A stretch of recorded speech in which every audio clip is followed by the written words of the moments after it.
1. We are testing. 2, 3. 1, 2, 3. Has the audio sounded?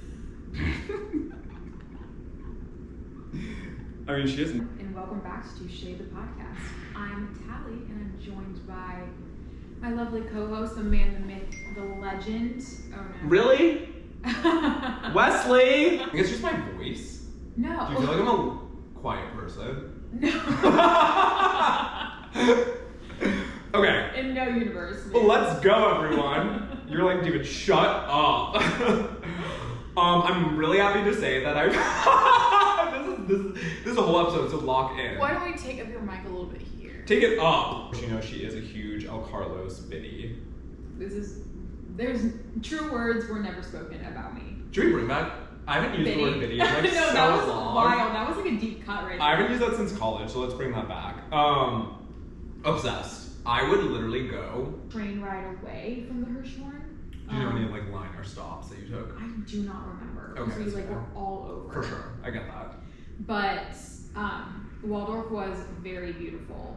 Definitely like one of those iconic DC spots for people who are like kind of wanting to do touristy things, you know? If you're looking it up. Yeah, I'm like so intrigued on where this is. I mean, once again, like I was 18 through 25. Like it was such a fun like night to meet new people, you know? See, I love that, and I'm like not okay. So obviously in this conversation, I'm going to take like an anti-Dallas, like a pro-DC conversation, right. And that's like my own issue. But that is such like a quintessential like DC night that just like isn't happening here for some reason. Like DC has a very, even though it's like very networky and who do you know, where do you work, but it also has like a more the merrier vibe that I sometimes don't feel like Dallas has. No, Dallas can be a little cliquey. Yes. It's just like DC is a melting pot of like an eclectic group of people that nobody is like from the city of DC. Exactly, and everyone is, no matter like how many friends you have in DC, like everyone's always looking for like new ones. Yeah. So it's always kind of like you just like go out and like you don't know what will happen because you no, for sure. Also the way you're just like walking around and stuff is way more organic, that you're like, oh my god, wow, I didn't see you in this restaurant, like let's like go out right now. Completely, that's exactly what happened. Yeah. And when we ran into them, we had already like, we're gonna go grab a quick dinner, and they were like, come back to our place, we're like grilling on our rooftop and drink some beers. Oh my and god, I was like, no way these people actually follow up. Yeah. 30 minutes later, they're getting phone calls. They're like, you guys, like, come meet us right now. Here's the address, come through. And I did not expect my night to go the way that it did, but I had the best time. The best time, yeah. Everyone definitely is very focused on the government. That's all anyone wants to talk about. Everyone works for the government in some capacity. And so I had a lot of conversations about what people did. Everything is like, I work in anti-terrorism, I do this. And I'm like, babes, I don't know what any of that means. And they're like, we can't talk about it. Yeah, it's so interesting because in DC, I knew what all of my friends did in depth and could definitely tell you what a day in their life looks like work-wise, and work is such a conversation, versus in Dallas, I mean, obviously I can explain what you do and you know what I do, but people don't really talk about work here in depth. Like, I would say all we talked about is work stuff, and like I'd be ingrained in people's work drama and projects, but like in Dallas, like people don't get involved. They're like, oh no, it's like boring. Which I used to like at the end of DC, I was like, oh, I'm over that. But now I'm kind of like, I just miss it. Let's like talk about it. Like I would love to know every detail about your work life. No, completely. I like to hear like the fun drama. I don't want somebody to like dump their work stress onto me, but I definitely like want to be informed of what's going on. No, every time someone stops a story and is like, oh my god, no, I'm going too specific, like I'm boring you. I'm like, no, please continue. Please continue. Yeah. I love knowing what people like spend their time thinking about. Yeah, you know, now that I think about it, like even my closest, dearest friends, I can't tell you what they like actually do in a lot of their day to day. 100%. I can't tell you any of them. Like, and I mean specifics. When like in DC, I could be like, oh, I know that like Laura's on this project right now. Right. That's what I used to be able to do. Just like very high. Oh, so you could be like very, very specific. Yes. Yeah. Interesting. Yeah. I mean, all anyone wanted to talk about was the government, and I had a million questions for everybody. There were so many interesting characters. Like that city is just a hodgepodge of the most interesting people. Yeah. Everyone like. People have very like polarizing opinions. One guy I swear was a socialist. Like there was so much going on there. I was like, wow, I love this place so much.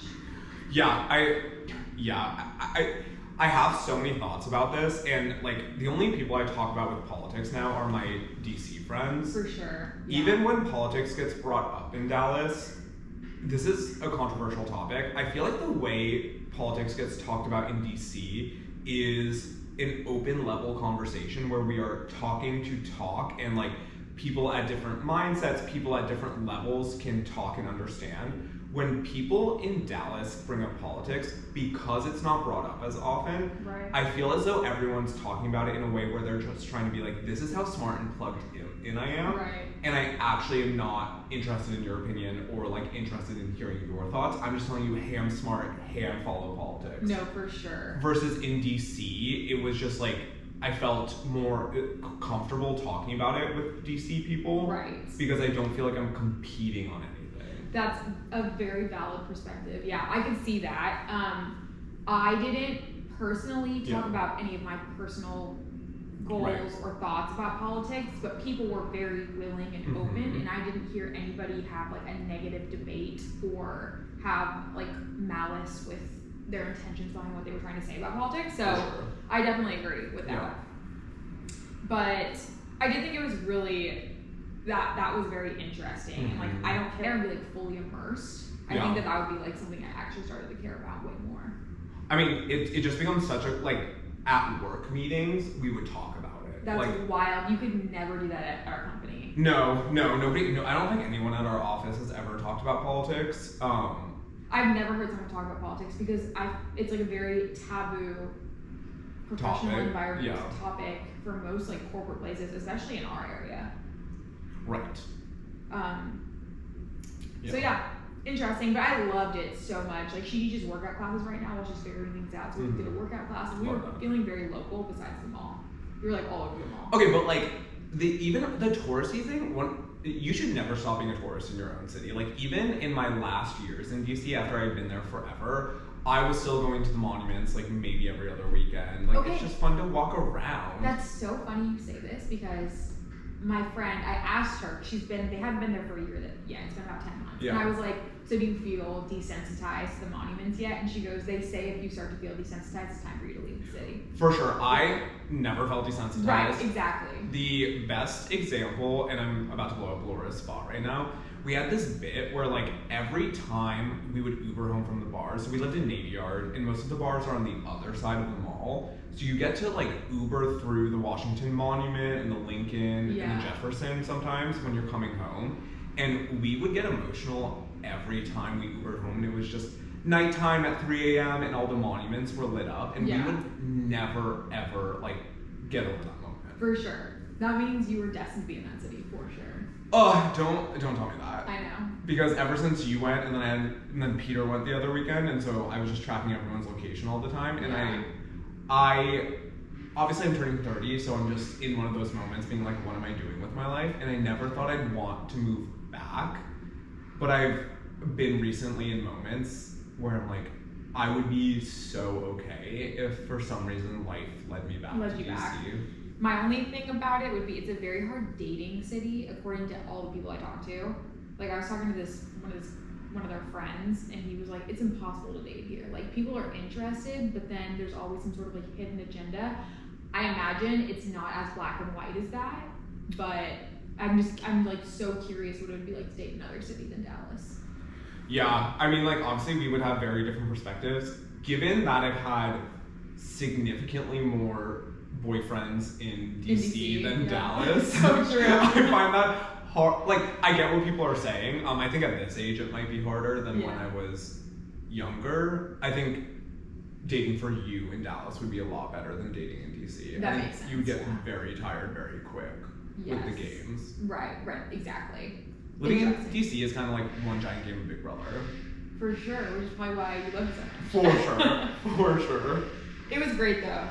But directly from DC, I flew to Leland, Michigan. Good old Leland, baby. Good old Leland. 60 degrees all week, 4th of July, absolute perfection. Like, oh my god, it was very hard to come home. I can imagine. I'm so jealous. I have a funny story, but it is. Well, I'm on the next call. Yeah. Okay, perfect. Why are we like still like? Yeah, we're still. Keep that in, baby.